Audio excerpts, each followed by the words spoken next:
¿Te ha pasado alguna vez que estás sentado en tu escritorio enfrente de la pantalla a punto de empezar aquella tarea que sabes que debes realizar? ¿O en general que hay una actividad que debes llevar a cabo pero simplemente no puedes ponerte manos a la obra? Procrastinar es muchísimo más común de lo que imaginamos. Y de acuerdo a los expertos, si encima eres de una cultura similar a la mía, yo soy de Perú, es incluso más común y aceptado que esto pase. ¿Pero a qué se debe esto? ¿Será que, como he escuchado muchas veces de pequeños, se debe a que simplemente somos perezosos o vagos? ¿O de acuerdo a la psicología y la ciencia, hay razones más profundas que debemos entender si queremos superar este hábito? Hola, ¿qué tal? Bienvenidos a un nuevo vídeo. Si eres nuevo por aquí, mi nombre es Kevin. Actualmente trabajo en el Banco Central Europeo en Frankfurt, Alemania. Uno de los temas que más me ha interesado es precisamente el de la procrastinación, porque la verdad es que yo he procrastinado mucho y hasta el día de hoy sigo muchas veces lidiando con este problema. Pero ¿qué es lo que la ciencia nos dice respecto a esto? En este vídeo me quiero basar en lo que dos grandes expertos dicen sobre la materia. Me refiero al profesor Tim Pychyl de la Universidad de Carleton en Canadá, que ha basado toda su carrera académica en este tema y ha resumido muy bien todo su conocimiento en este libro llamado Solving the Procrastination Puzzle. Y por otro lado, quiero hablar lo que la doctora experta en esta materia, Fusha Sirois, nos dice al respecto. Además, si te gusta YouTube y consumes algo de contenido en inglés, seguro que has escuchado hablar de Ali Abdaal, que es un youtuber inglés muy famoso, que es uno de los grandes expertos de productividad y también cómo superar todos estos temas de la procrastinación, y que de hecho recientemente ha publicado un libro este año que se llama Feel Good Productivity, que lo tengo justo aquí, que bueno, lo acabo de leer de hecho y quiero hacer un vídeo sobre ello próximamente, y que usaré varios de los conocimientos que Ali ha escrito en este vídeo para entender mejor todo este tema de la procrastinación. Así que vamos a ello. En primer lugar, definamos qué es la procrastinación. De forma general, podemos definirla como el retraso específico de una tarea que sabemos que tenemos que completar. Pero este es un retraso muy específico, ya que es el retraso innecesario de una tarea, como digo, que sabemos que debemos terminar y de que sabemos que si no lo hacemos habrán consecuencias negativas para nosotros o para nuestro entorno, y que a pesar de eso terminamos no haciéndolo. Ahora, como digo, es importante diferenciar este tipo de retraso con otros que se pueden definir, por ejemplo, como retrasos productivos. Con esto quiero decir que básicamente a veces tenemos que posponer las cosas que queremos completar porque simplemente ocurre algo en el camino que nos hace tomar esa decisión. Por ejemplo, imagínate que tienes que terminar una cosa para el trabajo, digamos un proyecto, y que sabes que tienes un deadline, que sabes que tienes una fecha límite de entrega, pero ocurre algo, alguna urgencia familiar, o un amigo está enfermo y te tienes que hacer cargo, y por tanto terminas posponiendo esa tarea aunque tenga una fecha límite. Pues bien, esto no entraría dentro de la categoría de procrastinación, porque simplemente aquí estamos reordenando prioridades. Y si te gusta leer sobre estos temas de cómo ser personas más efectivas con nuestro tiempo, te darás cuenta que de hecho saber priorizar es una virtud, es una característica clave que debemos también aprender. Por tanto, como digo, es importante saber diferenciar cuándo estamos procrastinando y cuándo no lo es, porque normalmente cuando procrastinamos experimentamos una sensación de culpa, de estrés, lo que obviamente afecta a todas nuestras emociones. Y la verdad, nos vale mucho la pena sentirse de esta forma cuando realmente no estamos procrastinando.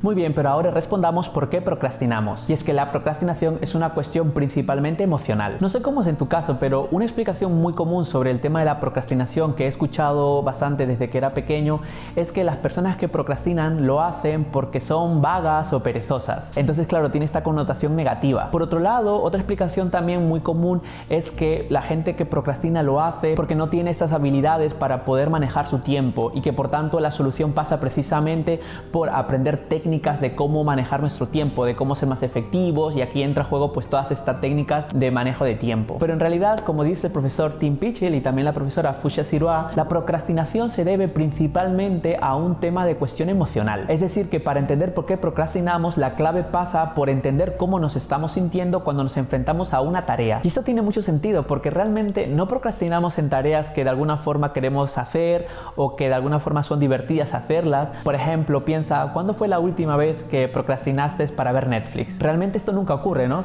Es muy fácil sentarse y ver Netflix. Por tanto, como acabo de decir, los expertos nos dicen que la clave es entender cuál es esa emoción que nos está bloqueando. Y en este sentido, este bloqueo emocional puede provenir de dos fuentes. Por un lado, es un bloqueo relacionado a la tarea, es decir, que es la dificultad de la tarea lo que me está bloqueando, que no tengo los conocimientos necesarios para llevarla a cabo, que tengo mucha incertidumbre porque no sé cómo pues empezar, cuál es la siguiente acción que tengo que tomar, o es una tarea en la que simplemente veo que no estoy progresando y eso me bloquea. Si esto es así, la solución pasa precisamente por reducir esos niveles de incertidumbre y por tanto la solución pasa por encontrar o mejorar nuestro plan de acción para llevar a cabo esa tarea. Pero ahora bien, también puede ser que este bloqueo emocional esté relacionado a mí, y es que como muchas veces pasa y es normal porque somos personas, puede haber momentos en el que estemos dudando de nosotros mismos, de nuestras capacidades, en el que sintamos ciertas inseguridades que nos bloquee, y por tanto aquí la solución pasa por hacer un poco de introspección y reconocernos qué es lo que me está bloqueando, cuál es el miedo que tengo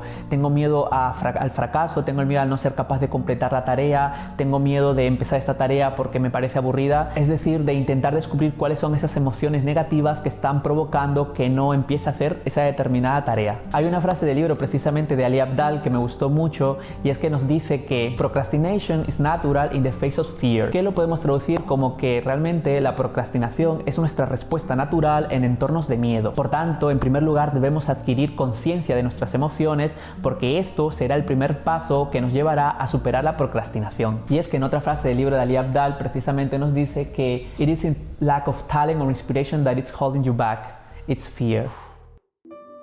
¿Cómo nos afecta la procrastinación? Y es que la procrastinación es un problema más amplio. Cuando uno piensa en los efectos o las consecuencias de la procrastinación, en primer lugar, pues uno se imagina que afecta precisamente a nuestra productividad o a nuestro rendimiento. De hecho, el ejemplo más claro es que cuando eres estudiante, por ejemplo, te afecta cuando procrastinas, pues estudias siempre a última hora para los exámenes, estás muy estresado y esto obviamente afecta a tus notas. Ahora bien, más importante que esto es que la procrastinación realmente nos afecta tanto a nuestra salud como a nuestro bienestar general. Eso es precisamente en el que la carrera académica de la profesora Fusha Siroa se ha basado. Por un lado, las personas que procrastinan de manera crónica son más probable que también procrastinen en otras áreas de su vida. Y por ejemplo, si queremos ir al gimnasio para ponernos en forma o empezar una nueva dieta para mejorar nuestra salud, bueno, será más probable que si somos personas que procrastinamos de manera genérica, pues hará más probable que también procrastinemos en estas otras áreas de nuestra vida. Ahora, en segundo lugar, y probablemente el canal más importante de cómo afecta la procrastinación a nuestra salud,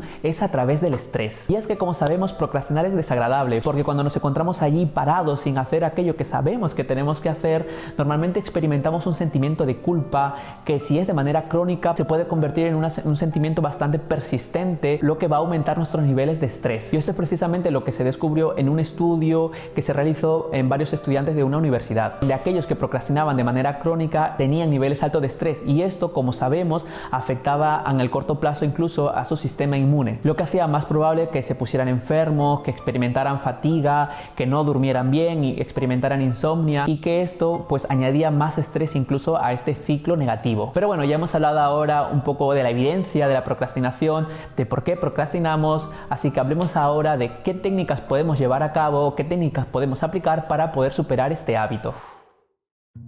Bueno, hay diferentes técnicas que uno puede aplicar, y de hecho cuando se refiere un poco a estos temas es posible que técnicas que a mí me han funcionado no te funcionen a ti o viceversa, pero en cualquier caso quiero mencionar las técnicas principales que recomiendan los expertos y de que alguna forma yo también he encontrado más efectivas. En ese sentido podemos dividir estas técnicas en tres grandes bloques. El primer bloque es en búsqueda de claridad. Como ya hemos mencionado, una de las principales causas de por qué procrastinamos es porque nos falta claridad, porque no tenemos muy claro cuál es nuestra siguiente acción o cómo simplemente poder llevar a cabo y completar esa tarea. En ese sentido, una primera técnica muy útil que puedes aplicar es el de definir y entender el por qué estás realizando esa actividad. Aquí lo que se nos recomienda básicamente es el entender mejor la tarea y el intentar preguntarnos por qué estamos realizando esta tarea, qué es lo que quiero completar con esta tarea, qué es lo que quiero conseguir al finalizar esta actividad. Esto es muy útil porque de alguna forma nos ayudará a tener más sentido, a adquirir más sentido de por qué estamos haciendo esa actividad, a la vez que nos ponemos manos a la obra. De hecho, hay un estudio muy interesante que se llevó con estudiantes de universidad, donde se descubrió que aquellos estudiantes que simplemente escribían el por qué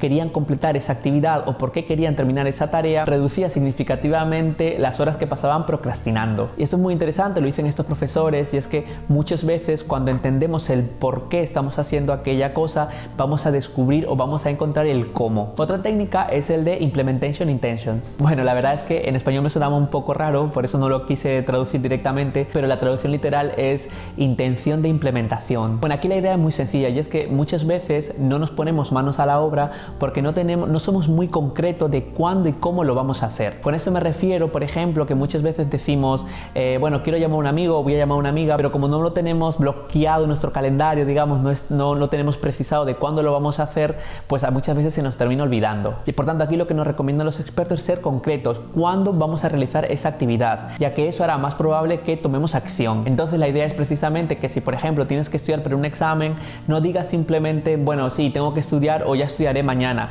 sino que seas más concreto y que por ejemplo pongas en tu calendario, bueno, mañana de 4 a 6 voy a estudiar el tema 1 y 2 de esta materia. Así que la solución es time blocking, que eso es algo que yo personalmente sí que pongo mucho en práctica. Por otro lado, tenemos el bloque de superando nuestros miedos. Bueno, como ya hemos mencionado, procrastinar tiene que ver mucho con nuestro estado emocional, ya que en la mayor parte de los casos es precisamente un bloqueo emocional lo que nos impide ponernos en marcha. Aquí dos de la técnica que me gustaría rescatar es, por un lado, tener un plan para el peor escenario. Bueno, esta técnica es algo que nos sugiere Dale Carnegie en este libro, en el que nos dice que si nos preparamos para la peor situación que puede pasar en una determinada cosa, eso de alguna forma nos ayudará a reducir la ansiedad o reducir el miedo y nos ayudará pues a ponernos en marcha. Para que se vea más claro, imagínate que quieres empezar un nuevo hobby. A mí me ha pasado cuando quería ir al gimnasio, al principio uno no lo hace o porque tiene miedo un poco a, no sé, a hacer un poco el ridículo, ¿no? Porque va al gimnasio, no sabes usar muy bien, pues no sé, las máquinas, cómo hacerlo y un poco te da un poco ese miedo de ver gente alrededor que son gente con experiencia, ¿no? Que llevan tiempo y un poco tenemos ese miedo de, bueno, no sé, quedar un poco en ridículo. Entonces un ejercicio que puede ayudar es precisamente pensar, bueno, ¿qué es lo peor que puede pasar? Entonces en mi caso, si eso pasase, el peor escenario sería que entrar al gimnasio y que, no sé, que la gente se burle de mí porque no hago las cosas de forma correcta. Y si esto pasa, pues bueno, tampoco pasa nada, ¿no? Ya que tengo un plan y mi plan sería, por ejemplo, bueno, si la gente se burla de mí en este gimnasio, pues me voy a otro donde seguramente encontraré o terminaré encontrando un gimnasio donde la gente sea más amable. Otra técnica que hay que tener en cuenta es el Spotlight Effect. El Spotlight Effect es un concepto de la psicología en el que básicamente nos dice que nosotros o que todos vamos por la vida pensando que en nuestra toma de acciones, por ejemplo, la gente nos observa o que lo que hacemos la gente pues de alguna forma le presta mucha atención o le presta más atención de lo que realmente lo hacen. Y no sé, por ejemplo, cuando cometemos un error tendemos a pensar que la gente nos va a juzgar o que la gente nos está mirando, la gente se está de alguna forma nos observa, cuando realmente no es así. Y es que realmente todas las personas van en su vida siendo el protagonista de su propia vida, como tiene que ser. Y por tanto, realmente nuestras acciones o lo que hacemos le importa menos a la gente de lo que nosotros nos creemos. Así que no sé tú, pero yo cuando escuché por primera vez este concepto del Spotlight Effect, la verdad es fue como una liberación, porque realmente, como digo, a la gente no le importa tanto lo que hacemos como nos pensamos. Y por último, el tercer bloque, ponte en marcha. Bueno, como ya he mencionado en vídeos anteriores, una de las cosas más difíciles no es tanto el completar una tarea o el trabajar en esa tarea, sino que es el momento previo, el de ponerte en marcha, o lo que en inglés es el get started. Bueno, como digo, todo eso tiene que ver con la ley de Newton, que ya lo he mencionado en otros vídeos y que si te interesa, bueno, vas a encontrar más información en la descripción de este vídeo. En cualquier caso, quiero rescatar 3 técnicas que puedes aplicar. Por un lado tenemos la regla de los 5 minutos o de los 2 minutos. Bueno, tenemos varias versiones de la misma regla realmente, que realmente nos viene a decir algo así como que nos comprometamos a hacer esa determinada cosa o actividad en un periodo corto de tiempo, porque en la mayor parte de los casos nos vamos a dar cuenta de que una vez que estemos haciendo aquello va a ser mucho más fácil continuar. Por tanto, como digo aquí, comprométete a hacerlo, aunque sea por un poco de tiempo, ya verás cómo una vez que has empezado va a ser mucho más fácil seguir. Por otro lado, otra técnica es la de reducir las fricciones en tu entorno. Bueno, esto es algo que ya había escuchado en el libro de James Clear, que lo tengo de hecho por aquí. Aquí está el famoso libro de hábitos atómicos, que de hecho también tengo un vídeo sobre este, si te interesa. En fin, que esto fue muy revelador porque básicamente lo que ha demostrado la ciencia o lo que ha demostrado la psicología es que no se trata tanto de ser disciplinados o de tener mucha como self-discipline, ¿no? De tener mucha fuerza de voluntad,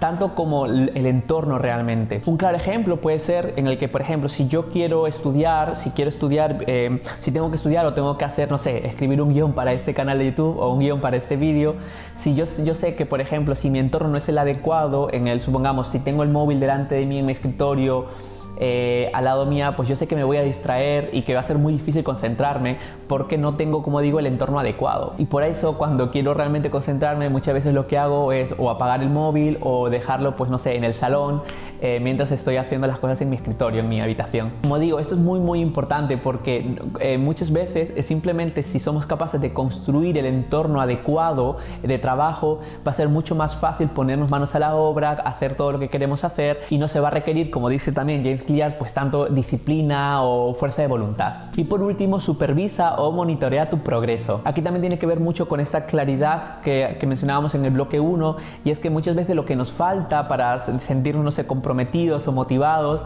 es el hecho de ver progreso, el de ver de que estamos progresando en aquella tarea que queremos completar. Por tanto, aquí una de las recomendaciones es intentar, pues eso, supervisar, ver cómo estamos progresando. Si tienes, por ejemplo, un examen de 10 temas, si tienes que estudiar para una asignatura de 10 temas o un examen de 10 temas, intenta, no sé, escribir un cuadro, un mapa o en tu ordenador en Excel, lo que sea, de todos los temas que tienes que estudiar y ir viendo cómo ya has terminado tema 1, tema 2 y vas continuamente progresando. Yo sé que quizás incluso puedes pensar que eso no es tan efectivo, pero sí que lo es, y realmente, o sea, la ciencia demuestra de que el hecho de observar nuestro propio progreso nos mantiene motivados. Y bueno, también eso está relacionado a estas ramas de la psicología y la educación que se llama gamification, que bueno, que tiene que ver con que si somos capaces de ver qué es lo que estamos haciendo o lo que tenemos que completar, si somos capaces de darle, de alguna forma podemos verlo como si fuera un juego, hacemos que también sea más divertido y de alguna forma, pues eso, si vemos nuestros progresos, al final se convierte como en una batalla también con uno mismo, de ver cómo estamos progresando,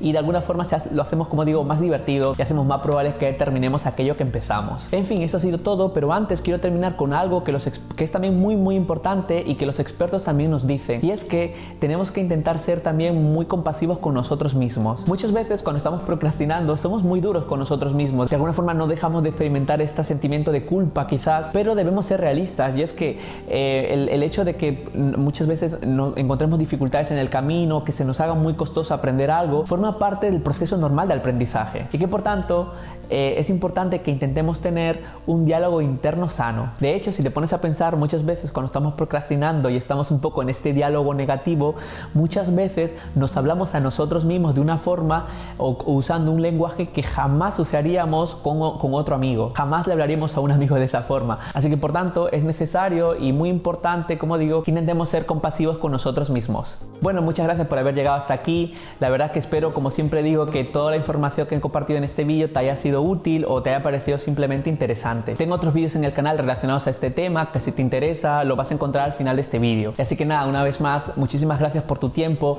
y espero verte en el próximo vídeo.